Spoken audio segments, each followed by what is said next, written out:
Little dog, big world. Well, she's not running out. That's a good thing. That's a very good thing. Whatever Oh, we've yeah, done. nice, that's Good nice. job. Hey, I like that. Oh, You're Ronto good. sparkle. She's no Very longer nice. screaming when she hits the end of the That leash. was a very good Can girl, anyone and I else gotta appreciate just say that? That's a very pretty thing I'm seeing. Yesterday she was just screaming her head off anytime she hit the end of the line. Yeah. Any leash pressure at all would cause her to throw a little temper tantrum. Yeah, I would say So like I said, we only have 5 days, so working on somewhat of a recall. You know, That's really getting her to pay good. attention. We're going to give her owners a way to walk her on the leash. Not a heel. She'll get that when she comes back for the full program, but I think they'll be happy literally with just a way to move with her. Oh, wow. Very good.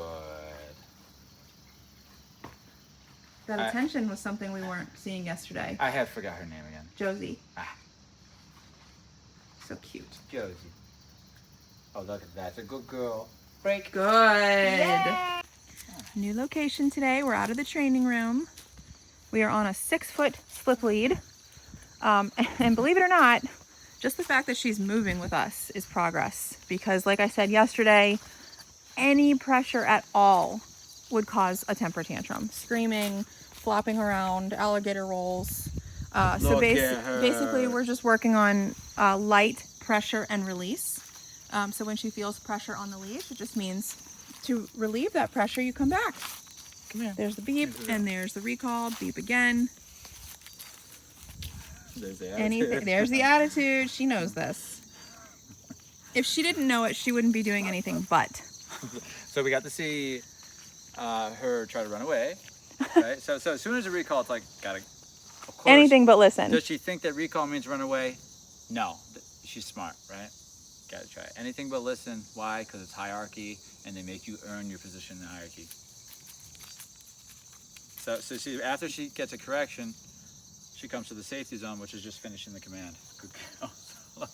Look at her now. She's got to try all her options, though, and it's crazy how young it starts. It's like right when you get them home. It's like Yeah. you're already going to start I mean, seeing it little honestly things. already starts. I think I read somewhere in a wolf pack, the hierarchy's formed within a couple days after they're born. Interesting. So they're already worried about it because who gets first access to the The mom? resources, yeah. Yeah. Any resource, the mom at first. And then, so anyway. So it would make sense for a pet dog, too. So we got the recall. Most importantly, we got a way to hold her accountable. That's important. If she knew knowledge, she had the knowledge, I know what recall means, that is not enough, because now you're betting on the fact that just because she knows how to do it means she's going to listen. Yeah. It's like saying just because a kid's smart and can read and write, he's going to do his homework. It's like, no, you got to, hey, do your homework, right? And then there's consequences if they don't. So because we have a way to correct her, we can hold her accountable, so now we can just chill. Now she'll make decisions, they'll be wrong, she'll get corrected and directed, and then they'll go away, and what will be left is all the right ones, and then we move on and life's good. Really, that's how it goes. But if we don't have that way to correct and direct, we can't alter her decision making, and it'll just be whatever her little brain goes into. She'll become neurotic very easily. Especially this breed is known to be neurotic. I've known a couple of them, you know. They have a reputation to be going cuckoo, you know. Non-stop barking at everything, can't be off leash, jumping. Good, but look, she's conscious now. When I meet those dogs that we're talking about, they're like rugrats, right?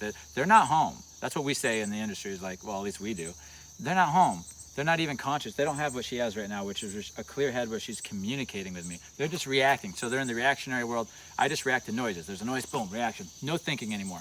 If you correct them properly and bring them back to reality, you'll see that go away, and you'll be able to actually talk to your dog again in a way where you can have a conversation, where you can actually, you know, be functional. That mode actually gets corrected in a real dog pack because it's unstable. They're overreacting. Those dogs actually do get corrected by other dogs. Good. So look, that mind, look what she's doing. I'm not sure how she is at home, but I'm sure it's not like this.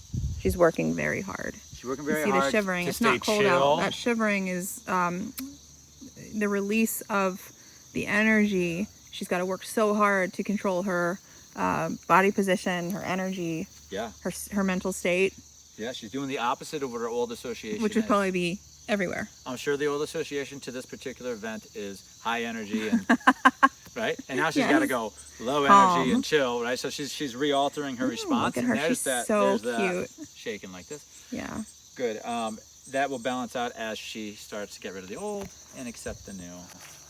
And we get chill and we get confidence, and we, you know, we're in good stuff. All right.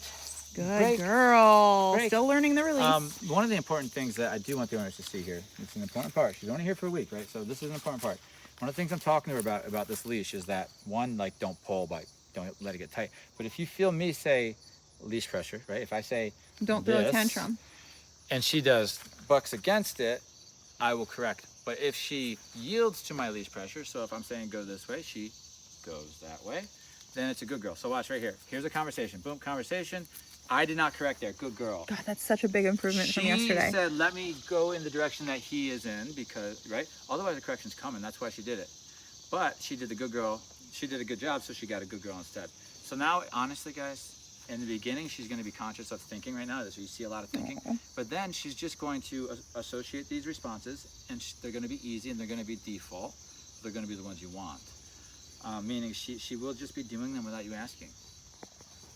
But just like she does the bad behaviors without you asking and without thinking. Okay, look. So now she's really, she doesn't know heel, but now she's just saying wherever he is, I'm going. So, and this is by giving her freedom to make choices and giving her feedback. A lot of the stuff, you know, is easily restraining the dog from making their choices. We want to allow her to make the choices that we don't like so that we can correct and direct them. Cutie. So yeah, this isn't the heel, but this is just a loose kind of walk. So many people would be happy with just this. You see this right here? Yes, there it is. So now we're in a, that's what I call a conversation, right? So I'm She saying, wants to go hey, one let's way. go this way. Yep. And she's saying, hey, I got a different idea. And it's like, well, what are we going to do about it? And then, are you going to go? Because that's what a toddler would do, That's right? what she did yesterday. Before you're mature enough to deal with a situation like that, that's what she was doing because she's young. But she's maturing. Look at her. You see her stop, she thinks, and then she does the thing that she assumes I want. And then I say, good girl. But, you know, so I am looking for that, though. As the trainer, I'm walking around casually, not looking like I'm paying too much attention, but I'm looking for moments of attitude because that's all that you'll ever struggle with. She's so smart, she'll pick up on any of these basic commands within, 15 minutes of starting to talk to her about it. But the attitude will get her to not listen to you. Plus, she'll end up becoming neurotic, which means she can't think straight because even though she's smart, she can't focus. So you got one of those dogs. Can't focus, doesn't listen. High energy, highly reactive. And it's like, whoa. It's a hard life.